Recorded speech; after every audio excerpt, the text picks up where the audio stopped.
पैदा नहीं हुई। तो महाराज एक दिन की बात है कि सुनीति अपने पिया से कहने लगी, पिया मेरी एक बात सुनो कि रानी ने दोनों हाथ जोड़े उत्तान पाद को समझाया, हे नाथ अभागी दासी ने इस कुल में बंटा लगवाया। महाराज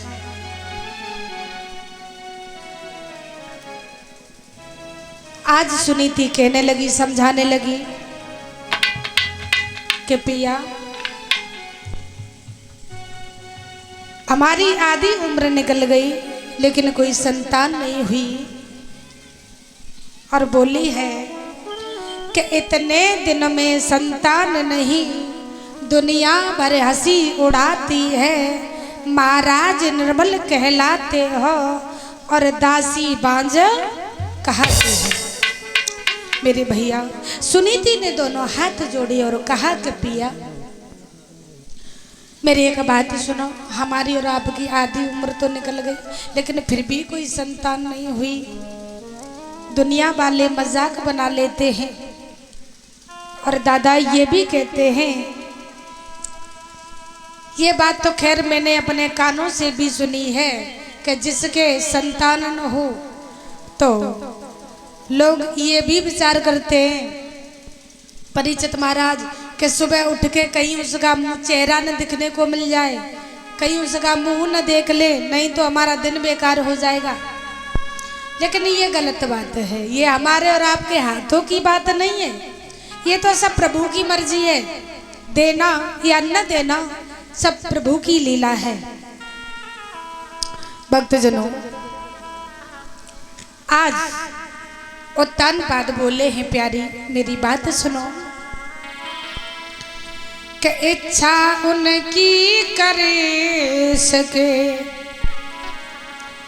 गरुड़ सर्प का मेल, कब आता है समझ में उन नटवर का खेल।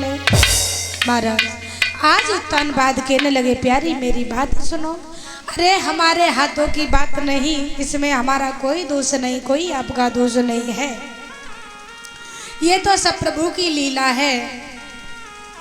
और कहा कि मेरी एक बात और सुनो कि उनकी इच्छा को समझ प्रिय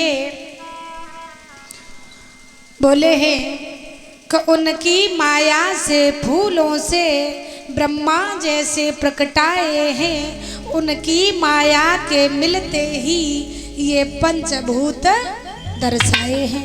और कहा कि और सुनो, उनकी लीला से कुंभजया कौरव जैसी संतान हुई, उनकी मर्जी से हिरणी भी नरगर्वा द्वारा धन हुई। उनकी लीला को समझो, जब फूलों से ब्रह्मा जैसे प्रकट हो गए और हिरणी भी गर्भ धारण हो जाती है एक नर के द्वारा, तो महाराज उनकी लीला को समझ प्रिय, हम सब तरह बलवान हैं, मेरे पास क्या नहीं है, सब कुछ है, धन है, दौलत है, बल है, शोहरत है, लेकिन फिर भी कोई पुत्र नहीं, तो सब ये प्रभु की कृपा है। भक्तजनों आज उत्तान पाद बोले हैं, प्यारी ये तो हमारे कर्मों के लेख हैं, इसमें हमारा और आपका कोई दोष नहीं। महाराज सुनीति बोली, पिया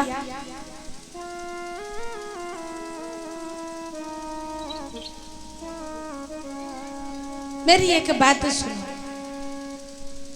ये दुनिया वाले हंसी उड़ाते, मजाक बनाते, आप ऐसा करो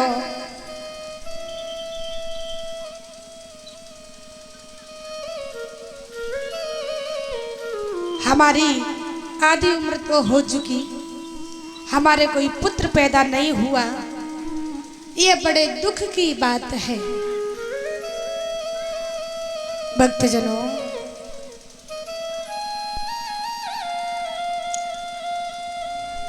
सुनीति ने कहा कि मेरी एक बात सुनो, आप ऐसा करो कि आप अपना दूसरा विवाह कर लो। दादा, अगर कोई आज की देवी होती, परिचित महाराज, अगर कोई आज की देवी होती तो क्या कहती कि संतान के बिना तुम अपनी शादी दूसरी कर ले? नहीं कहती। अगर एक बार पति कहता भी तो जग आती कि तुम्हें संतानों की परी संतान होए चाहे ना होए हमें कोई मतलब नहीं। अगर सोते आई गई घर में तो हम तुम जो देख लियो पैदना लटक जाए, फांसी लगाए के जेल काटे तो बता दी हमने अगर सोते आई गई तो। आज की देवियों को तो सिर्फ एक बात से मतलब है। कौन सी बात थी? कि उनको बस बढ़िया बढ़िया क्रीम पाउडर मिले, फेयर लवली मिले, फेस पाउडर मिले, बढ़िया सी लिपस्टिक मिले, ऊंची एड़ी के सिंडल मिले, बढ़िया बढ़िया साड़ी मिले। भैया इससे मतलब है, संतान से कोई मतलब नहीं, होए चाहे ना होए। तो आज सुनीति कहने लगी कि पिया आप ऐसा करो, अपना दूसरा विवाह कर लो।